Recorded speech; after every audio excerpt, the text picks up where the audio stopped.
AKS Immersive.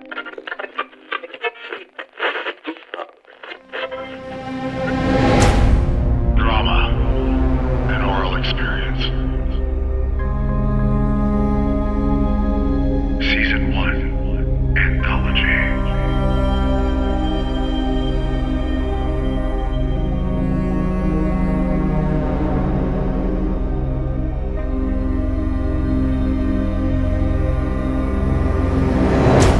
Episode 7, Graveyard Shift. Please wear headphones for the best experience.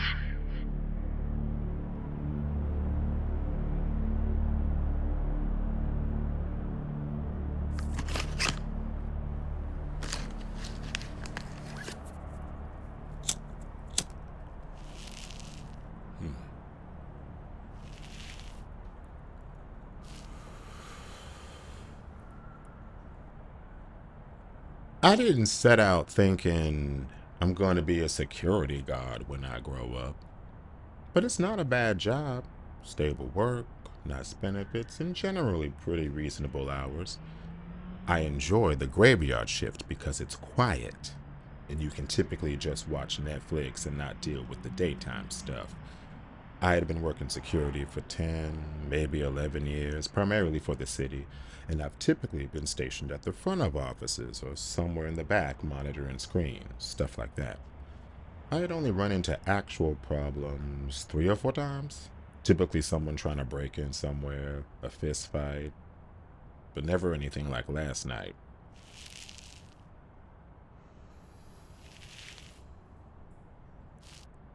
It's fresh in my mind, so I figured it would be best to share it here with you.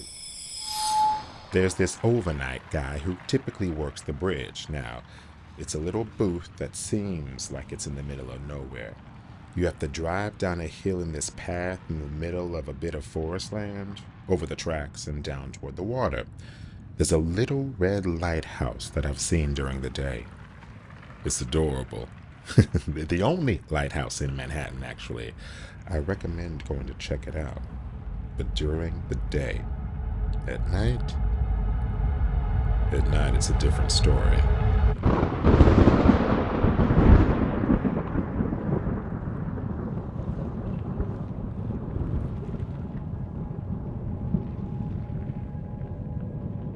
I drove down there with another guy, someone who's used to doing the transport. He could have warned me, or should have warned me, I guess. I would have warned someone. I didn't think much about it. I've been watching this new reality show. I like cooking and baking shows, and I was halfway through the first season, so I figured I could finish it that night. The sun had already set, and when we pulled up to the booth, I got out and looked up to the bridge. It looks epic from the perspective down on the ground there. The other guard had packed up his things and sized me up. "You the new guy?" he asked with a half smile. "Just for the night, but you never know," I said as I checked out the area behind me. "I've already seen about 3 of them, so you're in for a wild ride tonight." "3 of what?" I asked. "Best you get inside the booth," he said as he hopped in the car. I didn't even blink and they were already going back up the hill and over the tracks. Cicadas rattled in the distance and there was a stillness in the air. I set up my things in the booth and thought about what he said. "You're in for a wild ride tonight." I thought maybe he was just trying to scare me, but I went outside anyway. Everything seemed still. Quiet. The lighthouse was in the distance, and just over the river was where Aaron Burr shot Alexander Hamilton. I remember that from history class. The cicadas grew louder and the air was getting cold. After a few minutes of walking around, I decided to head back into the booth. I turned on my show, and 1 episode in, everything seemed fine. I occasionally looked up, and everything was fine. Then maybe halfway into the next episode, I saw something out of the corner of my eye and sat up straight and turned off the show. I thought it might have just been a flicker of light from something in the water, but I wasn't taking any chances. I thought about what he said. I've already seen about 3 of them. I looked out the window in front of me. Nothing. Then the window behind me. Nothing. I had this weird feeling that I wasn't alone, but I didn't feel nervous. It was getting really hot in the booth, so I opened the door and stepped outside. The cicadas were still rattling, and then they stopped, and it was silent.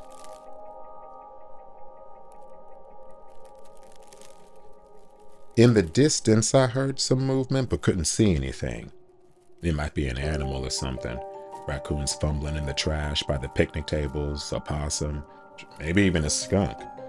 I didn't feel like it was a threat, so I went back into the booth and cracked a window. Still no cicadas. I started up my show again, and maybe 5-10 minutes into watching, there was a noise. A tapping noise. Tap, tap, tap. It was on the window, but no one was there. Tap, tap, tap. Hello?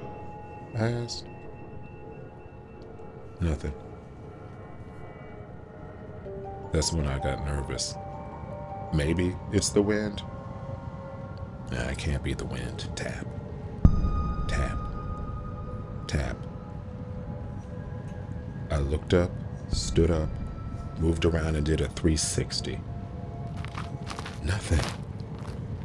I walked outside and moved around the perimeter of the booth, but didn't see anything. Everything was quiet. I turned my gaze over to the lighthouse and couldn't believe my eyes. A woman was there, standing by the lighthouse by herself, all alone.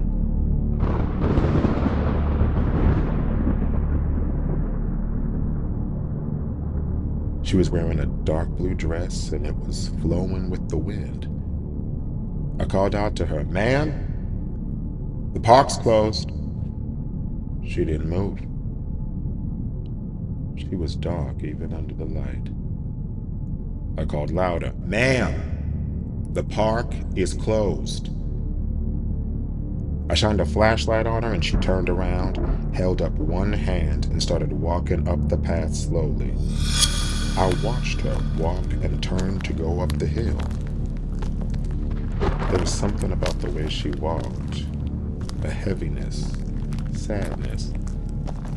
I wanted to go up to her to see if she was all right, but something just seemed off. After a few moments, she disappeared up the path and into the woods. It's not safe, I thought. A woman dressed like that walking up the path in the middle of the night. I wanted to go up and help her. Maybe walk her over the tracks and up the hill, make sure she was safe, but I was told not to leave the booth unguarded. I went back into the booth to Radio Central, but as soon as I picked up the intercom, I looked out and the same woman was back in the same spot right there by the lighthouse. How did she... It didn't matter. I came out of the booth and watched her. "Ma'am," I yelled. "Ma'am?" She didn't turn around this time. Her dress was blowing in the wind. "Ma'am?" I locked the booth and started toward her. I made it about 15 feet toward her and then she turned around. We stood there for about 10 seconds, taking each other in, and just as she did before, held up one hand and started up the path. Something came over me. I'm not one to scare easily, but terror swept through my entire body and I knew I should just let her go. I walked back to the booth, unlocked it, and went back in and watched as she made her way up the hill. I waited and watched the spot. Would she come back? Would someone take her place? I've already seen about 3 of them. After a few minutes, I shook my head and started my show again. Just like before, 5 minutes in, something else. Not a tap this time, but a tick. Like someone had tossed a small piece of gravel at the booth. Tick. Then again. Tick. Tick. Tick. There was nothing in front of me, nothing behind me. Tick. Tick. Tick. It grew louder, more intense, like it was hailing, or as if there were 20, 30 people outside all throwing pellets of gravel at me. I reached for the intercom and dialed fiercely. Someone picked up. Hello? Hello, this is... A dial tone. Nothing. The noise outside stopped. A car slowly turned down the path and I stepped outside. It wasn't the person who drove me down like last time. It was a man wearing a security uniform. I'm here to take over for you. Take over? But I'm supposed to be here until it's 6. 6? How could it be? I pulled out my phone and looked at the time. 6 on the dot. Time flies when you're having fun, he said.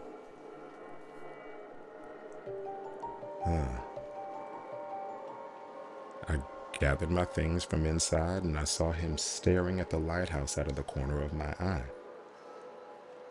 Can I just ask you one thing? I started to ask him.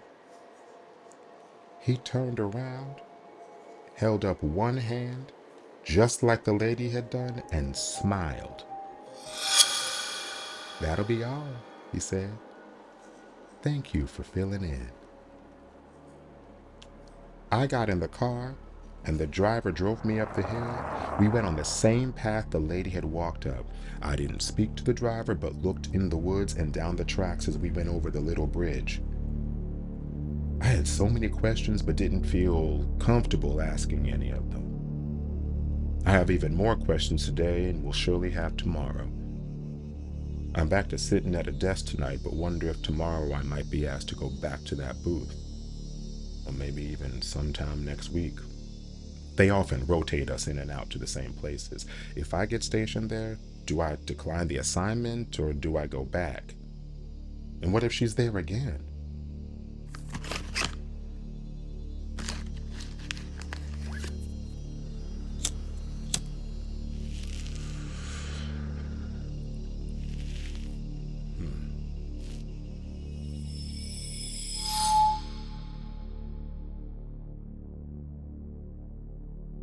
What if she's always there?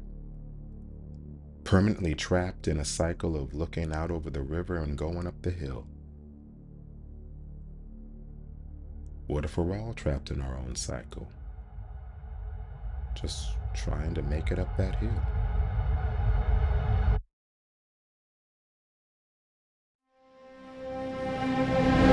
Drama, an oral experience. Season 1. Anthology. Episode 7. Graveyard Shift. Starring Jason Veasey as him. Written by Jeffrey James Keyes. Original score by Manuel Pelayo and Giancarlo Bonfanti. Marketing Director Madeline Corcoran. Associate Producer Matthew Solomon. Directed, executive produced by Salazar.